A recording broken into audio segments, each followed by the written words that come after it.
Open rebellion in the streets of Tibet, the Olympic flame under siege. Scenes like that make China's government see red.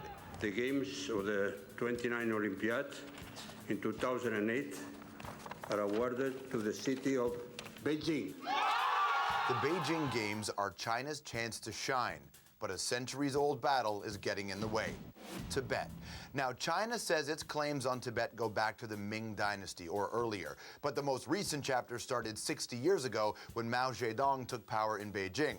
China's authority over Tibet became an important symbol of Communist Party rule. So, in 1950, Chinese troops occupied Tibet. A year later, the two sides signed a treaty renouncing the idea of Tibet's independence. Now, Tibetan activists say that treaty was signed at gunpoint, so it isn't valid. But Beijing says it's proof that Tibet is part of China.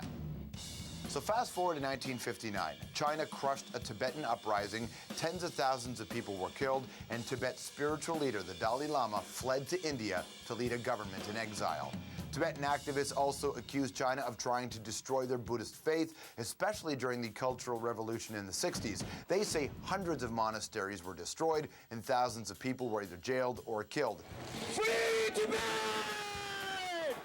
In fact, human rights groups say that repression has continued for years, but many Chinese believe Tibetan activists are just extremists, separatists, and even terrorists, which brings us to the protests that have dogged the Olympic torch. Students for a Free Tibet is one of the most high-profile international groups involved.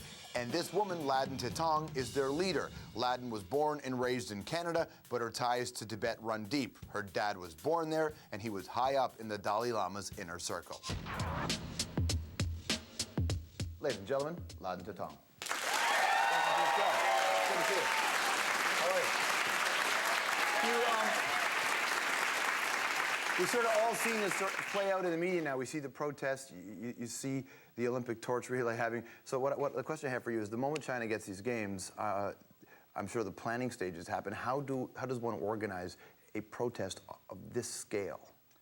I think the key is that there's people around the world. It's not just me or Students for Free Tibet. There are Tibetan community members and people of conscience everywhere who have been, for a long time, we've been desperate for leverage over the Chinese leadership on the issue. But those people have always been there. So how do you organize them all and get them to do this?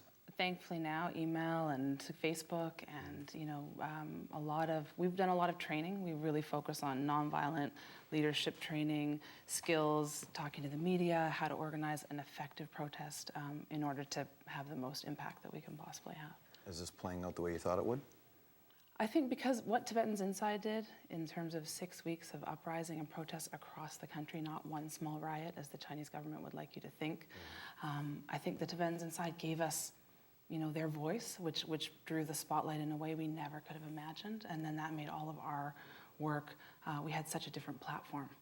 We actually had Tibetans Inside saying, we're suffering under Chinese rule, please, hear our cries, and we were able to then take that and go, and that's where I think the great success of the campaign is. This is more than David and Goliath. This is like David versus a billion Goliaths, and I wonder,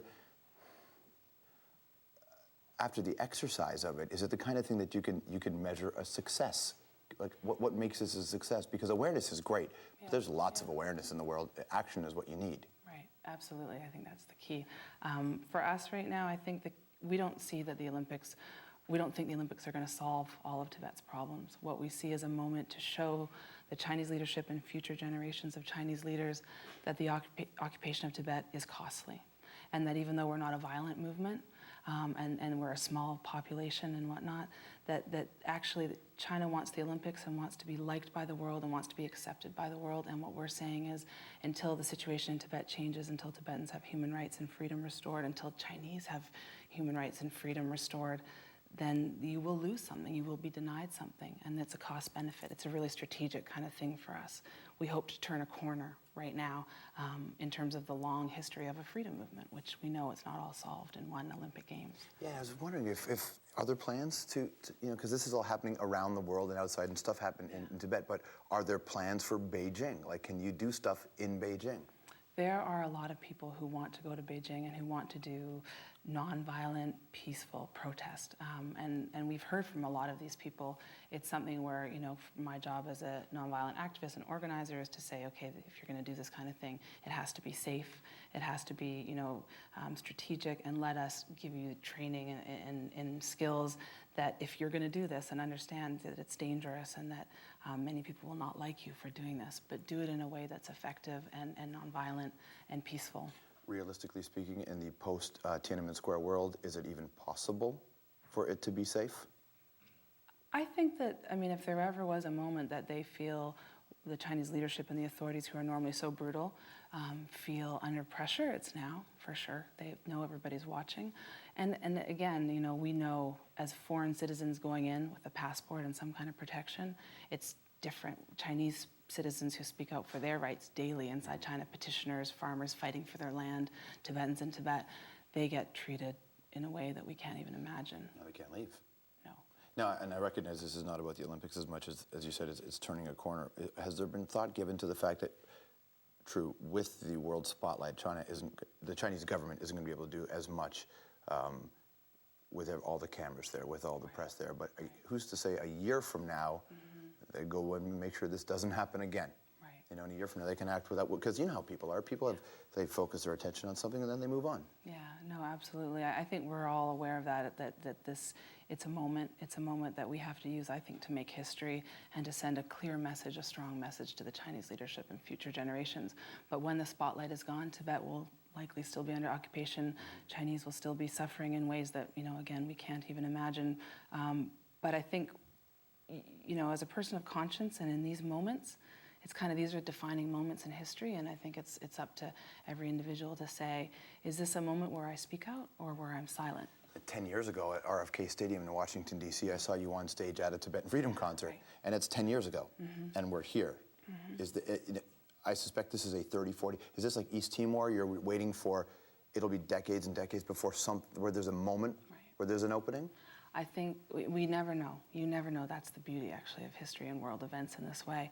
Whoever knows when that moment will be, and I think it's about moving forward, always being sort of guided, and for me, by my heart and what I think is the right thing to do in the moment, and just to keep moving forward and try and be strategic.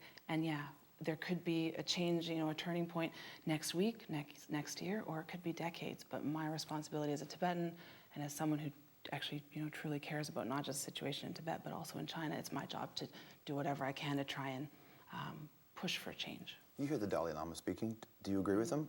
Because is there a difference between autonomy and independence? There is a difference, yes. The Dalai Lama is offering a compromise to the Chinese leadership. He's saying, look, we will be a part of China, but just let Tibetans have rights and respect our traditions and our culture. Let us take care of ourselves within China. As a young Tibetan, Tibet was an independent nation. I believe we have the right to independence. All people especially have a right to self-determination, at least under the UN. China's a member of the UN.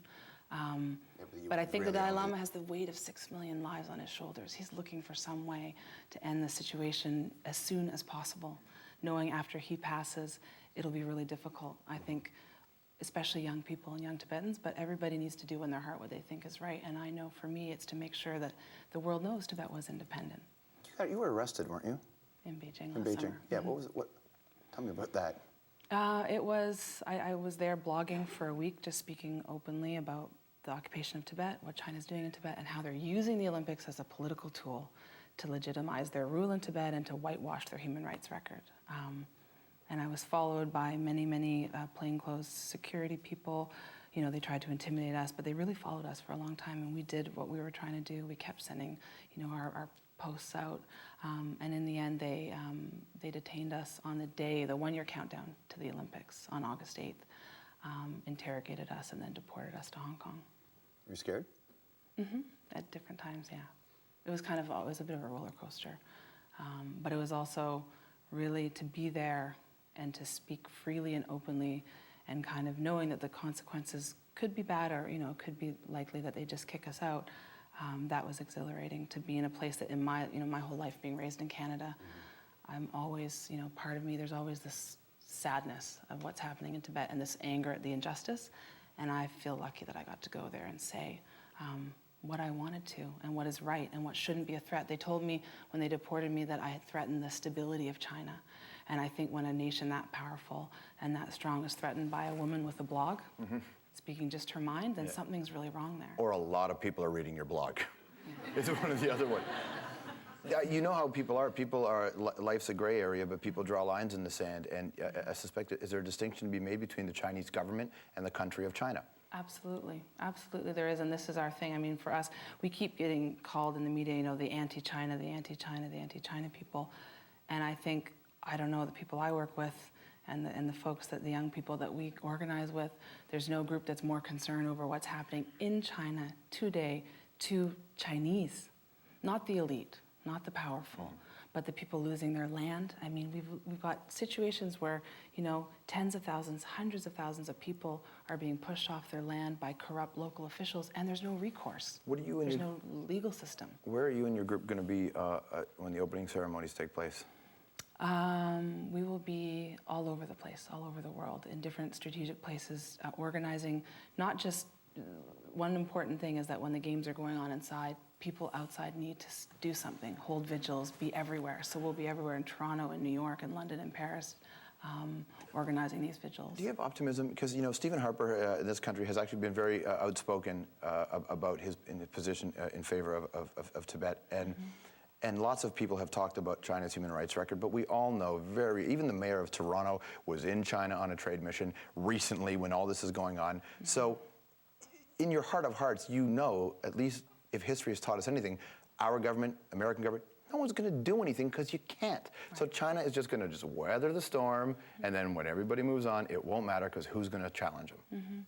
I think there's two things. I mean, certainly governments move when it's in their self-interest, and that's where I think what we have on our side, and Tibetans around the world, what we have are people of conscience. They push our governments. They make people move and do and say things that matter.